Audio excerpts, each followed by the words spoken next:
warahmatullahi wabarakatuh. Waalaikumsalam warahmatullahi wabarakatuh.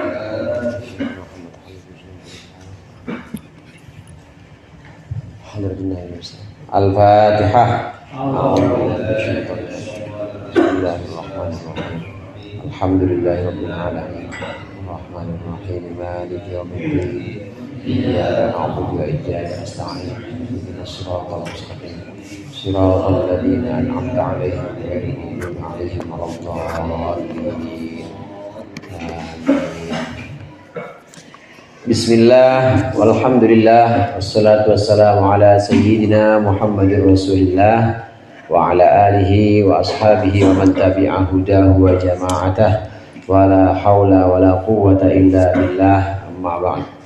Segenap pengurus Majlis Ta'lim Musalla Al-Jihad yang dirahmati oleh Allah, segenap jamaah hadirin yang dimuliakan oleh Allah. Alhamdulillah malam hari ini kita berkumpul kembali untuk melaksanakan pengajian rutin kita. Mudah-mudahan apa yang akan kita baca menjadi ilmu yang bermanfaat di dunia wal akhirah. Amin ya rabbal alamin. Secara garis besar, agama itu dibagi menjadi dua bagian. Yang pertama, melaksanakan perintah-perintah Allah. Yang kedua, menjauhkan larangan-larangan Allah. Udah itu doang. Gampang kan ya? Gampang agama, cuma dua isinya agama itu. Yang pertama melaksanakan perintah-perintah Allah, yang kedua menjauhkan larangan-larangan Allah. Pembahasan kita dalam kitab Sulam Taufik kemarin melaksanakan perintah-perintah Allah, diantaranya melaksanakan ibadah-ibadah badaniyah seperti sholat, kemudian puasa dan zakat. Sudah ada pembahasan kemarin. Termasuk juga melaksanakan perintah-perintah Allah yang sifatnya ibadah qalbiyah, kewajiban-kewajiban yang ada dalam hati seperti ikhlas, perintah Allah, yakin juga perintah Allah, tawakal juga perintah Allah, husnuzon itu juga bagian dari perintah Allah. Ini bagian agama yang pertama, yaitu melaksanakan perintah-perintah Allah. Melaksanakan perintah-perintah Allah ini lebih gampang saudara dibanding menjauhkan larangan-larangannya. Mungkin kita semua bisa melaksanakan sholat, bisa melaksanakan puasa, bisa bersedekah atau melaksanakan zakat, sedekah wajib kita mungkin bisa. Tapi larangan-larangan itu lebih berat untuk menghindari. Kadang kan ada aja dalam kehidupan kita sehari-hari, tiba-tiba ada yang ngajak kita untuk melakukan keharaman-keharaman. Oleh karenanya ibadah yang jenis yang kedua ini, agama yang jenis kedua ini, yaitu menjauhkan larangan-larangan Allah, ini lebih besar pahalanya. Menjauhkan larangan-larangan Allah ini lebih besar pahalanya dibanding melaksanakan perintah-perintah Allah. Karena memang kesabarannya atau ketelatennya, kita kudu lebih telaten yang bagian yang kedua, yaitu menjauhkan larangan-larangan Allah. Susah menjauhkan larangan Allah, itu lebih sulit dibanding melaksanakan perintah. Karenanya ada orang yang kadang udah rajin sholat, udah rajin puasa, sedekahnya juga udah tiap hari dia sedekah, tapi masih ada larangan Allah yang dilanggar, masih ada keharaman Allah yang dilanggar. Apa misalnya? Itu ujub, bangga misalnya sama ibadahnya, atau riya, pamer dengan ibadahnya. Itu larangan Allah semua. Jadi masih lebih sulit menjauhkan larangan. Nah, pada bab berikut ini kita akan membahas tentang larangan-larangan Allah, yaitu keharaman-keharaman yang harusnya kita jauhkan, yang harusnya kita hindari. Ini ada di halaman 70. Halaman 70. Betul ya? Maksiat hati judulnya di situ. Maksiat hati artinya larangan-larangan yang Allah perintahkan kita untuk jauhkan dari dalam hati kita, karena ini bertempatnya ada dalam hati kita. Bismillahirrahmanirrahim. Qala al-musannif rahimahullah wa nafa'ana bihi wa bi ulumihi wa bi barakatihi fid dharain. Amin. Wa min ma'asil qalbi ar-riya'u bi a'malil birri wa huwa al-'amalu li ajlin nas wa yuhbitu thawabaha. Dan sebagian dari maksiat hati, sebagian dari dosa-dosa dalam hati yang harus kita hindari itu adalah riya. Riya dengan amal perbuatan baik, riya dengan ibadah-ibadah kita termasuk, riya dengan sedekah kita itu termasuk. Ini adalah maksiat hati yang harus kita hindari. Riya itu apa? Riya itu al-amalu li ajrin nas. Riya itu adalah berbuat sesuatu li ajrin nas, karena orang. Bukan li ajlillah, bukan lillahi ta'ala, tapi karena orang. Ngaji bukan karena Allah, tapi karena orang. Sedekah bukan karena Allah, tapi karena orang. Semuanya orientasinya itu orang. Orientasinya itu bukan Allah, tapi tujuannya hanyalah untuk dilihat orang, dilihat manusia. Sholat, melakukan kebaikan-kebaikan, sampai dia melakukan sesuatu yang sifatnya bukan ibadah, misalnya kerja bakti misalnya, atau dia kerja di kantor tapi pengen dilihat sama orang, maka itu namanya riya. Riya ini saudara, wa yuhbitu thawabaha. Riya ini bisa menghilangkan ganjaran atau pahala dari amal ibadah kita. Kalau amalnya berupa ibadah mahdhah seperti sholat, hilang tuh pahalanya, percuma sholatnya. Kenapa? Karena memang bukan ditujukan buat Allah, tapi ditujukan buat manusia, ditujukan buat selain Allah. Sedekah juga begitu. Zakat, kita tahu zakat itu kan ibadah mahdhah, ibadah yang memang murni ibadah, ada niatnya. Nawaitu an ukhrija zakata mali misalnya, itu ada niat-niatnya, memang tuntunannya. Saya niat mengeluarkan zakat hartaku, zakat perdagangan fardu karena Allah misalnya, udah dikeluarkan, tapi lisannya karena Allah, cuma dia dalam hatinya ada kepengen dilihat sama orang, pengen dilihat sama manusia, maka habis pahalanya. Itu namanya riya. Dia bisa menghapus pahalanya. Wa yuhbitu thawabaha, bisa menghapus pahala semua amal-amal, semua ibadah-ibadah kita. Puasa kita habis semuanya, hapus semuanya dah. Kemudian haji kita, umrah kita, itu juga bisa terhapus gara-gara yang namanya riya ini. Oleh karenanya Allah menyebut riya ini sebagai syirik juga. Riya itu adalah syirik kecil. Syirik kecil. Dalam satu ayat di surat Al-Kahfi itu Allah sebutkan, "Faman kana yarju liqa'a rabbih falyamal 'amalan shalihan wa la yusyrik bi ibadati rabbih ahada." Saya tahu Haji Romli apal. Setiap malam Jumat dibaca.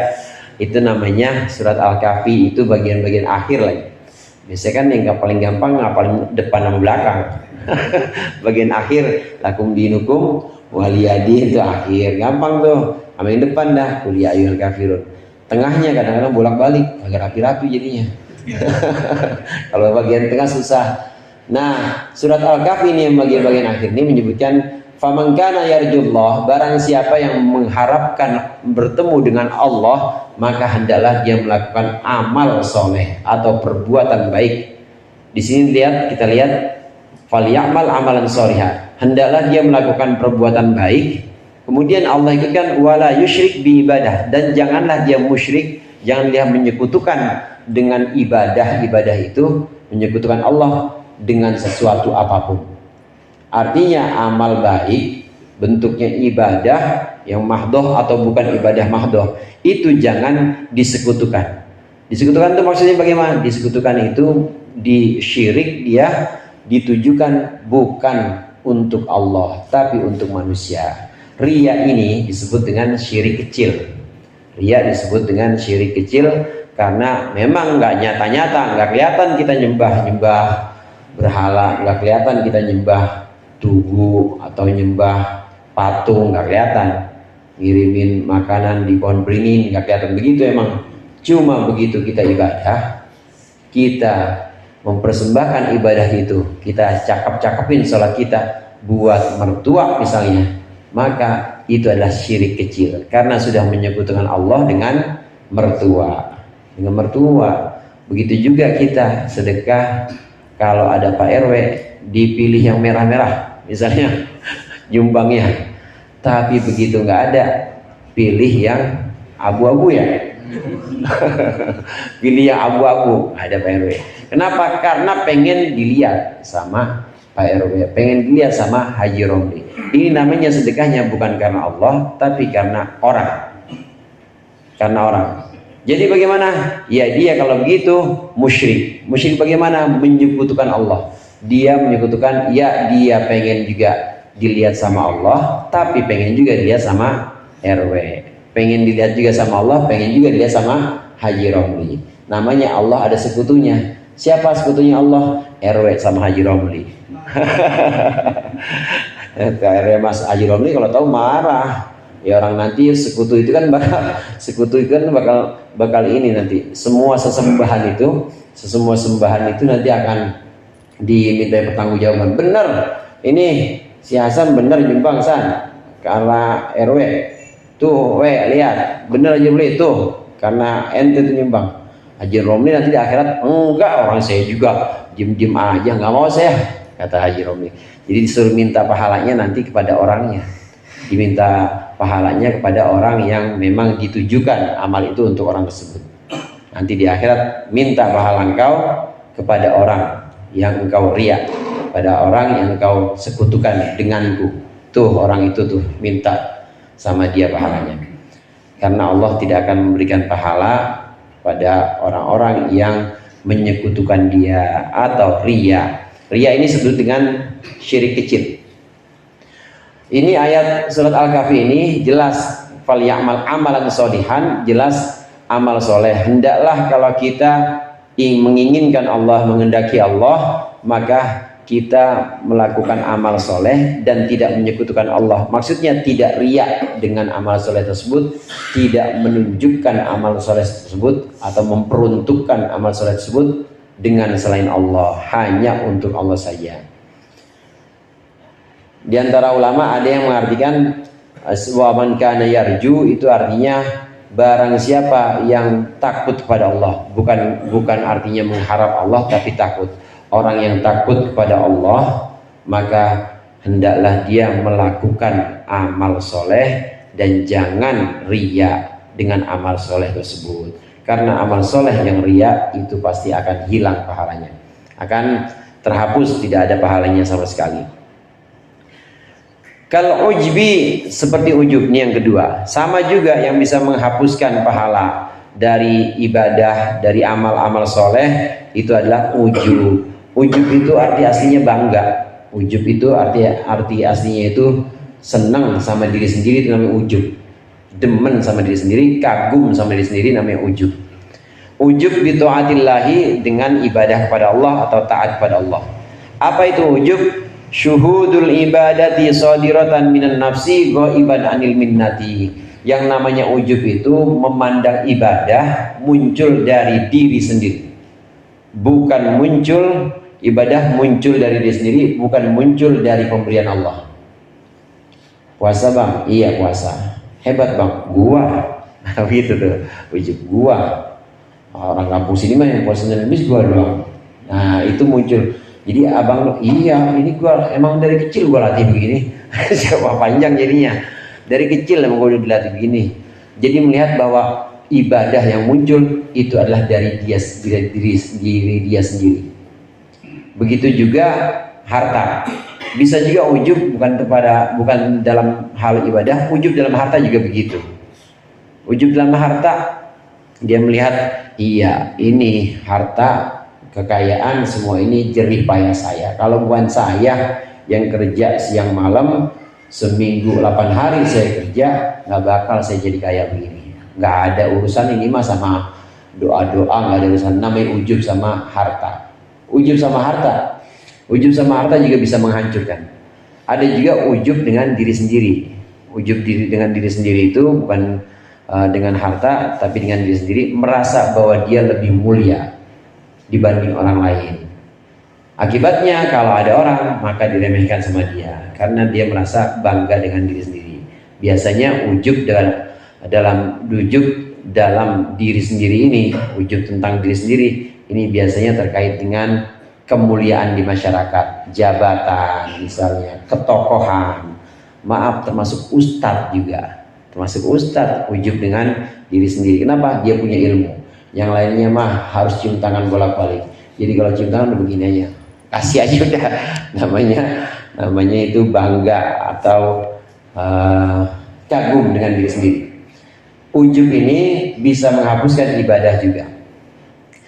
Tadi saya ulang, ujub itu adalah memandang bahwa ibadah, harta, dan kemuliaan itu datangnya dari diri kita sendiri, bukan dari Allah, bukan dari Allah. Ini dilarang, haram ini hukumnya. Haram hukumnya dan ini dilarang oleh Allah. Ini adalah termasuk dosa-dosa hati. Setiap orang bisa, bahkan orang alim pun bisa terkena yang namanya ujub ini. Kemudian wasyakku fillah dan ragu kepada Allah. Artinya ragu kepada Allah ini betul ya, kalau di saya wasyakku fillah. Iya betul ya. Dan ragu kepada Allah. Maksudnya ragu kepada wahdaniyah atau keesaan Allah dan pada wujudnya Allah. Ragu, dalam hati muncul keraguan tentang keesaan Allah, maka dosa juga. Itu termasuk satu yang sifatnya maksiat dalam hati. Kalau kita muncul keraguan. Wal amnu min makrillah, dan merasa aman dari tipu daya Allah atau makar Allah. Makar kadang sudah jadi bahasa Indonesia. Tapi yang dimaksud makar itu adalah seseorang, misalnya orang terus-terusan maksiat, tapi dia ngerasa ya Allah, nah tapi dia ngerasa bahwa maksiat ini, meskipun maksiat kok saya tetap sehat-sehat aja, meskipun saya maksiat, sholat enggak, tapi kok saya tetap kaya, badan sehat, teman-teman banyak. Ini namanya makar, tipu daya. Orang yang merasa aman dengan makar Allah, ini juga termasuk dosa dalam hati atau keharaman dalam hati, maksiat dalam hati. Dalam hati kita merasa nyaman bahwa kita maksiat terus, ngaji nggak pernah, sholat jarang-jarang, tapi kau nggak disiksa-siksa sama Allah, tapi kau masih dikasih nikmat terus sama Allah. Ini namanya makar, dikasih makar sama Allah atau dikasih tipu daya. Jangan pernah merasa aman, jangan pernah merasa aman dengan makar Allah atau dengan tipu daya Allah. Kata lain dari makar ini kadang-kadang disebut dengan istidraj. Cuma istidraj itu biasanya untuk orang-orang kafir. Nah, orang mukmin bagaimana? Orang mukmin bisa kena makar. Orang mukmin ada keimanannya kepada Allah dalam hatinya. Dia iman bahwa Allah ada, iman juga bahwa yang namanya adab Allah itu ada. Tapi dia nyaman-nyaman aja, enjoy aja. Maksiat aja maksiat, sholat enggak, puasa enggak, tapi ngerasa saya mah aman-aman aja sih, kagak sholat, kagak sedekah, sampai sekarang masih sehat walafiat nih. Itu dalam hati muncul kayak begitu, dosa. Dalam hati muncul rasa aman, muncul rasa nyaman dari makar Allah, dari tipu daya Allah, maka ini larangan. Ini adalah sebuah keharaman yang harus dijauhi. Dalam hati kita harus merasa khawatir atau takut kepada makarnya Allah atau tipu dayanya Allah. Makar ini bisa juga kalau dari sisi Allah, ini Allah memberikan nikmat-nikmat, tapi Allah biarkan orang yang diberikan nikmat itu dibiarkan adabnya buruk, kemudian tentang perintah-perintah Allah, melaksanakan keharaman-keharaman Allah, tapi tetap Allah kasih, itu namanya makar. Nah, kalau sama manusia itu kayak begini misalnya, ada orang sengaja makan hari siang-siang nih, ya siang makan santan, nanti sore dikasih lagi masakan santan lagi, enak kalau makan santan enak-enak ya. Terus habis makan nanti dikasih kopi, ada durian juga, besok terus begitu terus kasih makan enak-enak, seminggu masuk rumah sakit. Itu namanya makar, ngebunuh pelan-pelan kalau gitu namanya, ngebunuh pelan-pelan dengan penyakit. Iya, diulur-ulur lama-lama menuju kerusakan, kematian, namanya makar. Nah, dalam hati kita seorang mukmin, seorang muslim tidak boleh merasa nyaman. Jangan pernah merasa nyaman atau merasa aman dari tipu daya Allah. Harus khawatir. dalam setiap ibadah kita. Selesai sholat, assalamualaikum warahmatullah, assalamualaikum warahmatullah, istighfar kita, astagfirullahaladzim, astagfirullahaladzim, sambil ingat-ingat, kok Allah masih kasih nikmat ya, padahal sholat saya gak ada ingat-ingatnya sama Allah. Pertama doang, astagfirullahaladzim, kok Allah kasih rezeki terus ya, padahal saya sedekah juga masih pelit banget. Terus kita harus merasa was-was atau harus merasa khawatir. Jangan pernah merasa nyaman, jangan pernah merasa aman dari makar atau dari tipu daya Allah. Tidak boleh dilarang. Setiap mukmin harus merasa bahwa dia itu selalu punya potensi untuk disiksa oleh Allah. Ada itu yang namanya potensi azab atau potensi disiksa, itu pasti ada. Wal kunutu min rahmatillah, dan putus asa dari rahmat Allah, termasuk dosa besar dalam hati seseorang, yaitu putus asa kepada rahmat Allah. Tidak boleh kita putus asa kepada rahmat Allah meskipun dari perbuatan dosa besar, nggak boleh putus asa. Semua Ustadz, saya mah yang namanya dosa kecil udah saya babat habis semuanya. Dosa besar mulai dari main perempuan sampai ngebunuh orang saya udah semua. Makanya saya nggak mungkin kalau taubat nggak mungkin diterima sama Allah. Nggak boleh begitu ente, harus digituin. Meskipun dosa besar, meskipun pelaku dosa besar, maka tidak boleh putus asa kepada rahmat Allah, kepada ampunan Allah. Karena putus asa kepada ampunan Allah, putus asa kepada rahmat Allah, ini dosanya lebih besar dibanding dosa besar itu sendiri. Paham ya? Putus asa kepada ampunan Allah itu lebih besar dibanding dosa besar itu sendiri. Oleh karenanya nggak boleh putus asa. Kita dengan saudara-saudara kita atau seorang guru dengan murid-muridnya ini harus menunjukkan, harus menumbuhkan rasa ini, harus menumbuhkan rasa penuh harap dan husnuzon kepada rahmat Allah, husnuzon kepada maghfirah Allah. Nggak boleh kita memunculkan keputus asa. Ada orang datang, bang saya sudah begini bang, saya barusan habis bunuh orang begini. Ente mah udah gak bakal diterima tempatnya. Nggak boleh, harus kita berikan keyakinan bahwa rahmat Allah itu luas. Kenapa kita harus memberikan keyakinan ini? Karena orang ini bisa lebih berdosa lagi kalau dia sampai putus asa kepada rahmat Allah.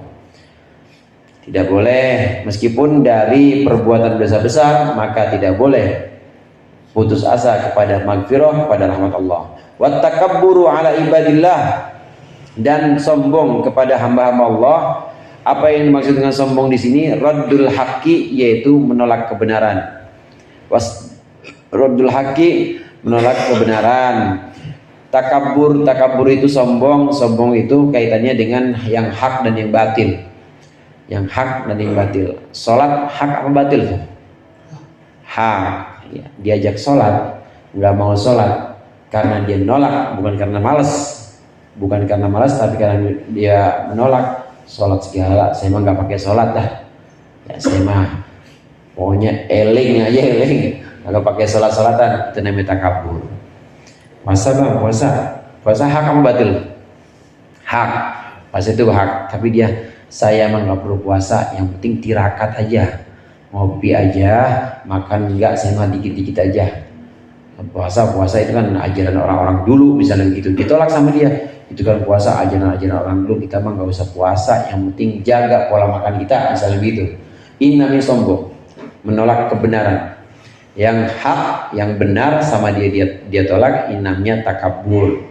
Kemudian juga termasuk maksiat hati, termasuk yang haram dilakukan, istigharun nas, yaitu merendahkan manusia, meremehkan saudara kita sendiri, meremehkan manusia. Itu juga termasuk dosa dalam hati kita yang harus dijauhi.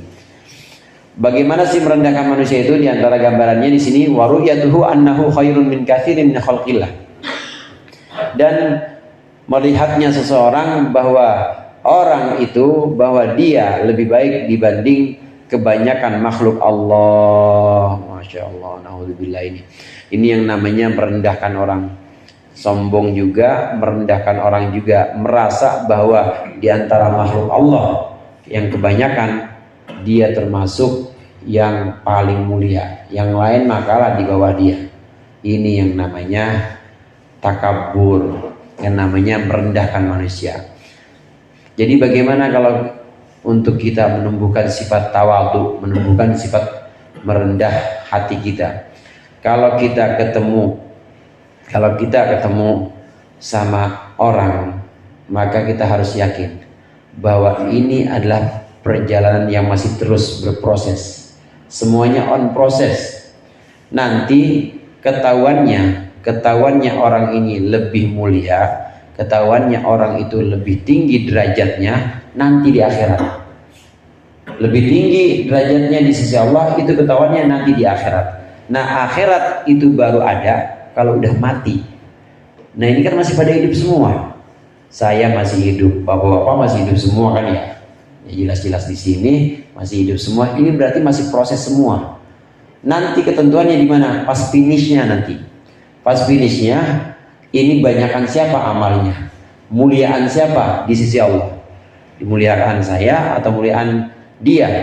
Muliaan dia atau muliaan saya? Nah, disinilah baru bisa ditentukan bahwa saya lebih mulia dibanding dia. Bisa ditentukan. Nah, sementara ini masih dalam proses semua, maka tidak ada alasan untuk merasa bahwa saya lebih mulia dibanding dia. Karena sangat mungkin nanti orang yang diremehkan itu justru lebih mulia dibanding orang yang meremehkan. Lantaran makin hari dia makin dekat, kemudian makin banyak ibadahnya kepada Allah. Semua yang sedang kita jalani di sini semuanya masih dalam proses semuanya. Jadi nggak bisa kita melihat seseorang kemudian kita merasa bahwa kita lebih mulia dibanding orang itu, nggak bisa. Proses semuanya. Ada orang merasa bahwa dia ini lebih baik dibanding orang lain, sombong udah.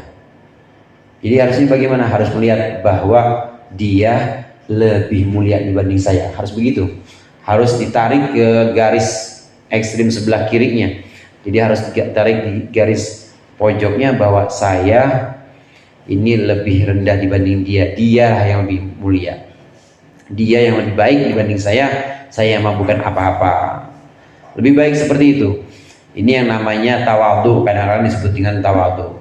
Tawadhu itu melihat bahwa dirinya tidak lebih baik dibanding orang lain. Lawannya takabur. Takabur itu melihat bahwa dirinya lebih baik dibanding orang lain.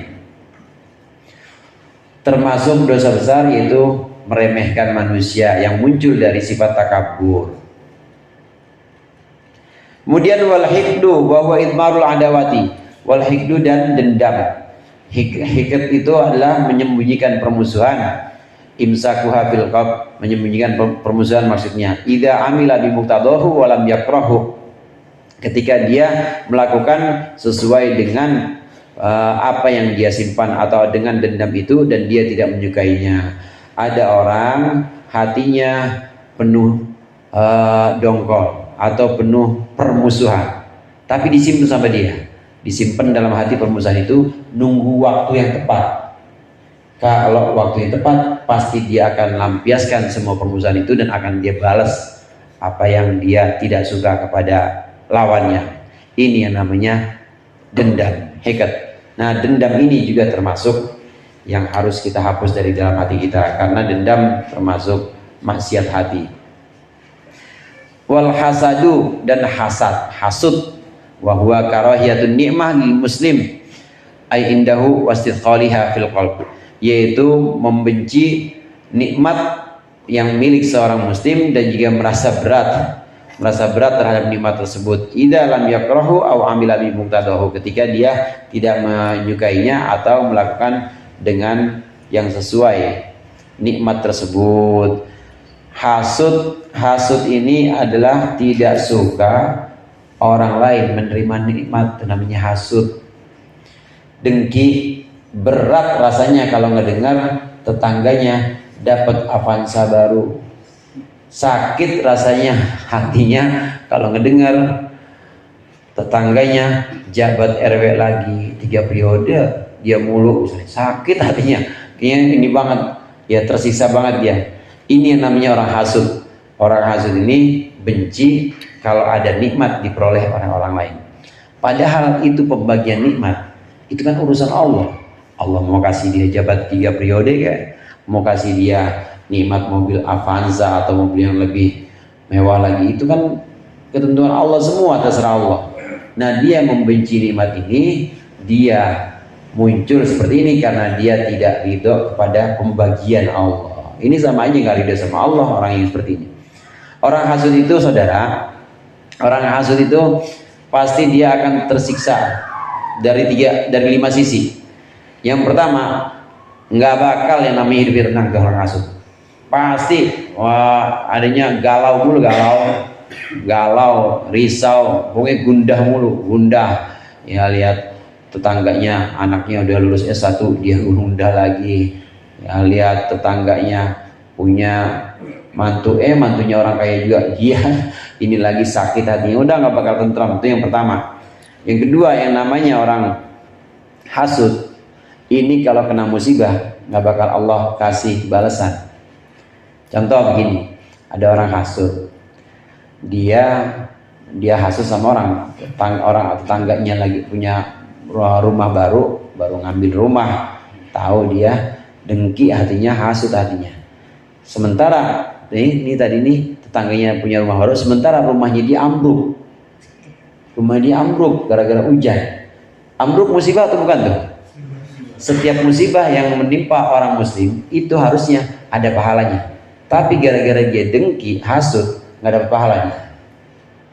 Harusnya dia dapat pahala, tapi karena dia dengki, hasud kepada orang ini, kepada orang yang dapat rumah atau mendapatkan nikmat, maka meskipun dia tertimpa musibah, itu nggak ada pahala dari musibah itu. Itu yang kedua, orang hasud nggak bakal mendapat pahala dari musibah yang menimpa dia. Kemudian yang ketiga, orang hasud itu pokoknya dia selamanya akan tercela, nggak bakal dia terpuji, tercela, karena sifatnya seperti itu. Keempat, orang hasud dibenci sama Allah tentu. Kenapa Allah benci? Kalau Allah mau, Allah ngomong sama dia, emang siapa yang berhak ngebagi ini Avanza, yang kasih rumah? Emang siapa ente ngatur-ngatur aku? Kata Allah kan begitu. Emang ente siapa ngatur-ngatur? Kok kagak demen? Itu serah saya mau kasih siapa kek? Kata Allah kan gitu. Maka Allah benci kepada orang hasud. Kemudian yang terakhir, yang kelima, orang hasud itu, alhamdulillah, orang hasud itu akan ditutup dari pintu taufik atau pintu bimbingan, nggak dibimbing sama Allah, dibiarin sama Allah, nggak dibimbing untuk dekat sama Allah. Jadi makin lama makin jauh. Hasud ini penyakit hati yang bisa menghapuskan kebaikan-kebaikan seseorang. Kata Rasulullah, iyyaka wal hasad, fa innal hasad yakulul hasanat kama takulun narul hatab. Hati-hati dengan hasud, dengan dengki. Karena dengki itu bisa menghapus kebaikan-kebaikan sebagaimana kayu, sebagaimana api menghapus atau menghanguskan kayu. Itu bisa jadi abu semuanya kebaikan. Kita dulu pernah amal, pernah sedekah, kita pernah bikin santunan, habis semuanya gara-gara hasud pahalanya. Alhamdulillah. Wal mannu bis shadaqati, dan menyebut-nyebut sedekah, bangkit-bangkit, ngungkit-ngungkit. Ya, nanti kalau nggak ada saya nggak bakal jadi begini bang. Begitu namanya mandu bisodako. Sebutin, nih saya udah nyumbang nih, perhatiin nih, saya udah nyumbang buat anak yatim 10 juta, buat ini, disebutin sama orang-orang. Ini namanya al-mannu bisodako. Ini juga termasuk penyakit hati. Ini bisa mengotori hati kita. Yang harusnya hati kita bersih cuma karena Allah, tapi menyebut-nyebut kebaikan, ini juga bisa mengotorkan hati kita. Kemudian wa yubtilu thawabaha, bahkan ini bisa menghapuskan pahala dari sedekah. Menyebutkan sedekah, menyebutkan sumbangan-sumbangan dengan kebanggaan tentunya, maka bisa menghapus pahala sumbangan atau sedekah itu. Kecuali hadirin kalau emang ada niatnya. Contoh begini, Haji Romli orang yang berpengaruh, kalau disebutin maka RW sama RT pasti malu. Kalau Haji Romli nyebutin saya nyumbang 500 juta, maka RW mau nggak mau pasti 1 juta. misalnya begitu. Atau RT minimal 700 pasti di atas Haji Robi. Nah yang seperti ini boleh, namanya menyebutkan tapi untuk membangkitkan gairah atau membangkitkan ibadah orang lain ini boleh. Tapi kalau semata-mata menyebutkan untuk meremehkan doang, meremehkan orang yang dibagi, nih udah saya bagi nih, nanti kalau nggak saya bagi nggak bakal bisa kayak begini. Ini mau sholat kalau bukan karena sumbangan saya. Nah yang begitu al-mannu bisedaqah, itulah yang bisa menghapuskan pahala sedekah atau pahala infaknya. Wal israru 'ala dzambi, dan terus menerus melakukan dosa. Israr itu terus menerus jadi dosa, dosanya doyan banget begitu, kagak pre-pre, namanya israr. Terus ya judi terus aja, judi, mabok terus, nggak berhenti namanya al-israr ala dzam. Terus menerus tanpa ada penyesalan, tanpa ada keinginan untuk pindah dari tempat itu namanya al-israr bidzam. Terus menerus. Jamaah rahimakumullah, yang penting itu dalam hati kita itu ada kerendahan atau penyesalan. Waktu kita kepleset misalnya berbuat dosa, itu harus ada yang namanya penyesalan. Modal tuh penyesalan, modal banget. Kalau nggak ada penyesalan, hati-hati. Ini berarti udah mulai kotor hati kita, karena sudah tidak peka lagi terhadap dosa yang kita lakukan. Kalau masih ada penyesalan, maka ada alarm. Kalau ada alarm bunyi, maka kita nggak akan terus-menerus melakukan dosa. Yang bahaya itu kalau udah mati alarmnya, baterainya habis. Ngapa baterainya habis? Ya orang keseringan dicelupin ke empangnya yang ini yang kotor gitu. Maka alarmnya nggak hidup, akhirnya nggak ada penyesalan, terus merasa baik-baik aja dengan dosa, merasa baik-baik aja dengan maksiat. Ini yang bahaya. Ada imam namanya Imam Junaid, Imam Junaid al-Baghdadi, Imam Sufyan al-Thawri. Imam Sufyan al-Thawri itu pernah di Makkah, dia melihat ada seorang tua meninggal, tapi dia meninggal dalam keadaan murtad, berpaling dari Ka'bah, artinya keluar dari agama Islam. Padahal orang tua ini muridnya ribuan. Kemudian termasuk ulama-ulama juga ngambil ilmunya dari dia. Tanya, ini yang bikin Sufyan as-Sawri nangis waktu pergi haji. Tanya sama Syaiban Ar-Ra'i, sahabatnya, nanyakan, kenapa Sufyan kau nangis? Iya, saya mendengar cerita orang tua itu. Orang tua yang muridnya banyak, kelihatan juga dia ngajar juga, dan banyak orang ngambil ilmu dari dia, tapi kok su'ul khotimah. Kata Syaiban Ar-Ra'i, itu gara-gara al-israr bidzam, itu gara-gara terus-menerus melakukan dosa. Ada dosa yang terus-menerus dia lakukan dan dia nggak ada rasa penyesalan. Na'udzubillah. Terus-menerus dalam dosa tanpa penyesalan, tanpa ada keinginan buat bangkit menghindar dari dosa itu, ini bisa menyebabkan su'ul khotimah. Na'udzubillah. Modal kita itu nyesel, modal kita rendah, modal kita hina, kita merasa hina. Ya Allah, ngapa begini banget ya saya? Harus ada tuh begitu. Astagfirullahaladzim, kok bisa ya begini lagi saya? Astagfirullah, harus ada seperti itu. Kalau tidak ada, dikhawatirkan tadi terus dan akhirnya sul khotimah. Naudzubillah. Itu udah orang ngajar muridnya dari ribuan, itu bisa sul khotimah karena terus-menerus melakukan dosa. Wasu'idzon dan su'udzon. Masih ada terus ya, masih panjangan nih. Dikit lagi. Ya, apa yang udah mau habis? Pasalnya apa waktunya? Wasu'udzon wallahu a'lam bishawab. Insyaallah kita lanjutkan pertemuan yang akan datang. Lebih kurangnya saya mohon maaf. Wallahul muwaffiq ila aqwamit thoriq. Wassalamualaikum warahmatullahi wabarakatuh.